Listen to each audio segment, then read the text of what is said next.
When we started doing Democrat of the Day, we went to the southwestern part of the state first. We did a whole bunch in the kind of the central part of the state, and then into the south central part of the state, southeastern part of the state, up in the Arrowhead region, the northern part of the state. But we had failed to get into the northwestern part of the state. We had Michael Northbird come on earlier this week. We had him on from, I believe it was 2A, but to 1B we go. Brent Lindstrom is joining us. He is the DFL endorsed candidate for 1B. He's kind enough today to join us to talk about his campaign. Brent, thank you very much for the time. Oh, thank you for having me. My absolute pleasure, and I'm glad this worked out. You're a working man. You just punched the clock, right? Yep, just got off. Thank you very much for the time. I do appreciate this. Why don't you explain to everyone out there who exactly is Brent Lindstrom? Well, I was raised in Lake Bronson, Minnesota. A little reference. Currently, I'm sitting in Crookston, but Lake Bronson is 30 miles from Canada and 30 miles from North Dakota. Okay. So after high school, enlisted in the Air Force for 4 years, retired 21 years later, which left me in East Grand Forks, where I've been living since 2004. Currently work for New Flyer of America here in Crookston, building transit buses that are shipped basically all over. Well, we got some that are going to be going out to Hawaii soon, so it's a little bit more than just North America. And married, 3 adult sons. Well, first of all, thank you very much for your service. I'm U.S. Army. So Okay. I was there. I was only. They were smart enough to get rid of me after 4 years. So get the 21. And this is cool. You make transit buses. What part of the buses are you working on right now? I kind of work throughout the bus. It's called the accessories, and mostly we hang exterior and interior mirrors. What's the name of the company so we can all, just get a good salute to them? New Flyer. New Flyer. Thank you very much. So here you are. You're working for New Flyer. You're retired, served our country. Thank you very much once again. And all of a sudden, you decided to run for 1B. What prompted you to make this decision to run for office? Well, there's just not enough local candidates coming out.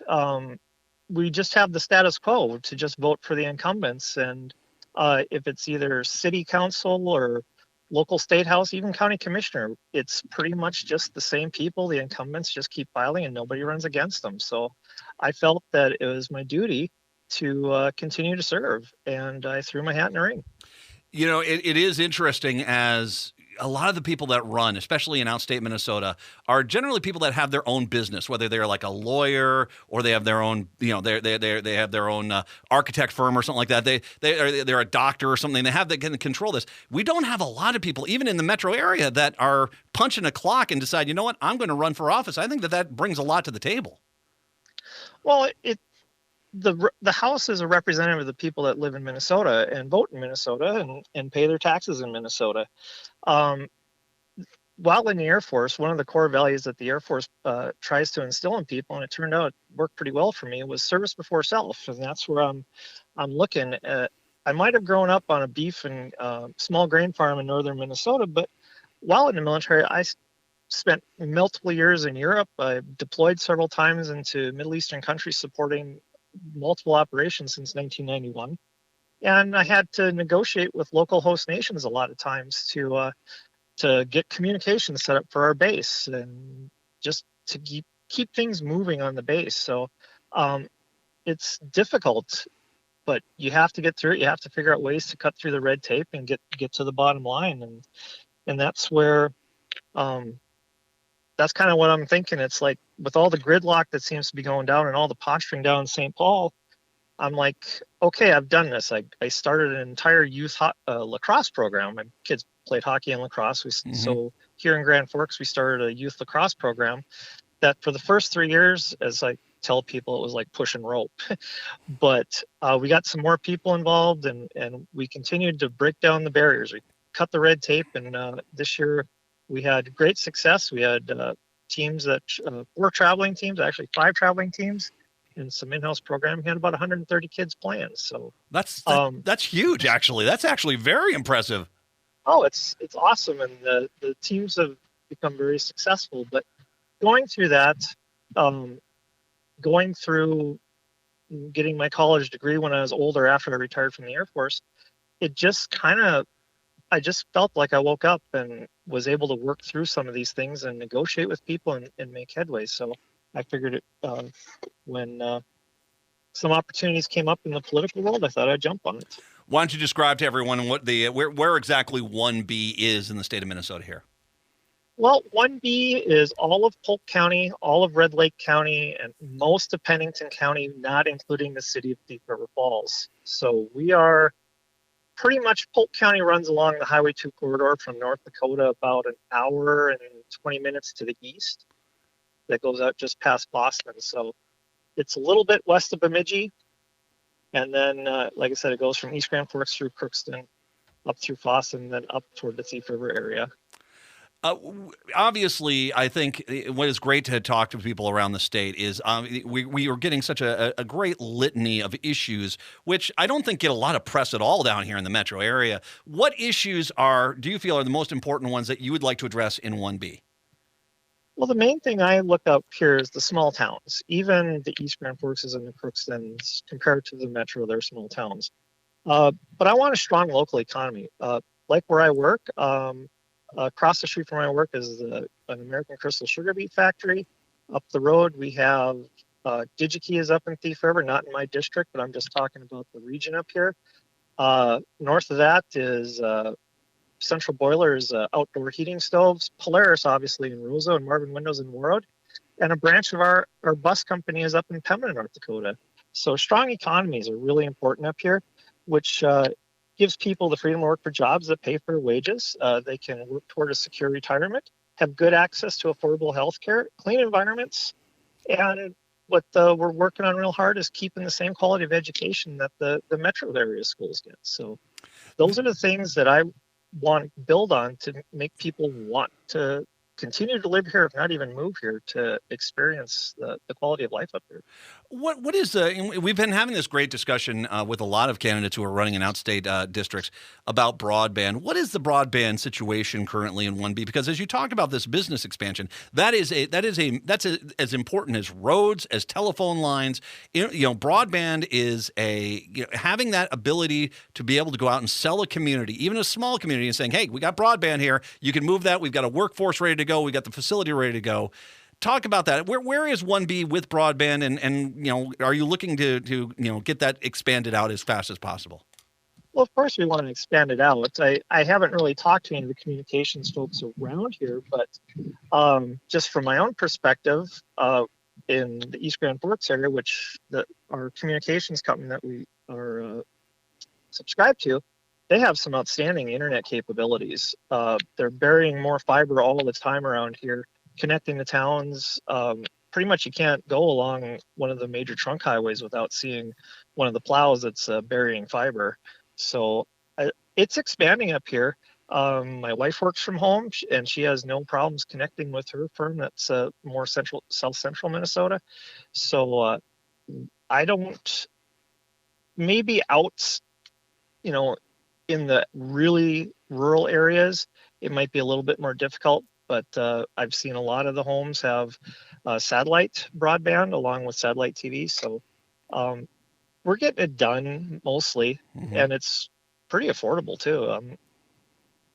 I think that the state has an obligation as well to step in here, because private business is not going to run cable 20 miles out to a town by itself. The state needs to step in there and I think get in there. And like you said, you're putting it out there. I mean, where there's broadband, guess what? Your wife is able to cyber commute to work down in southwestern Minnesota. There are opportunities that become available when you have that in a community.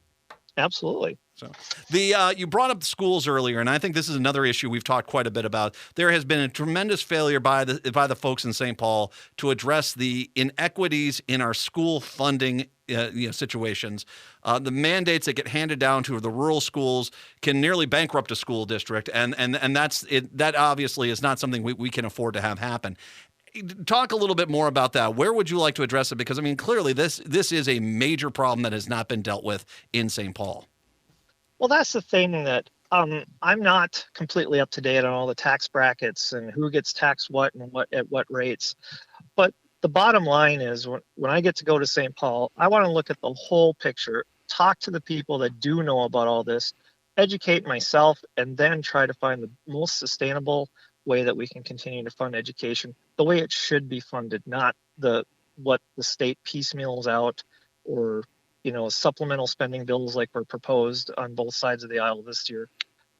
It just has to be sustainable and fully funding it. Yeah, and when you have spending bills that don't see the light of day until 3 hours before they're supposed to be voted on, that's not democracy. That's basically someone's laundry list, and they don't want the public to see it. Exactly, and that's one of the talking points that I've picked up is the Minnesota Constitution doesn't allow for these. The Constitution says it's supposed to be single item legislation. And when you got a 989-page omnibus bill, that's not single item legislation. No, it's not. And it doesn't have hearings, it doesn't have testimony, it doesn't get vetted, and you don't hear from the experts. It's not the way to do it. And the more I've talked about and the more I've read about it, I'm like, where's the Supreme Court stepping up or the Attorney General stepping up to go, look, we can't have these 1,000-page omnibus bills dropped on the governor's desk 3 hours before they get final voted on. Well, and that's exactly it. It's not about the merits of whether or not we should or should not do something. It's about trying to trick the governor into signing something that he doesn't, he might not necessarily want. And that doesn't represent. I don't care where you're at in the state of Minnesota. That's bad representation. Period. Absolutely. Yeah. I'm sorry. Oh, go ahead.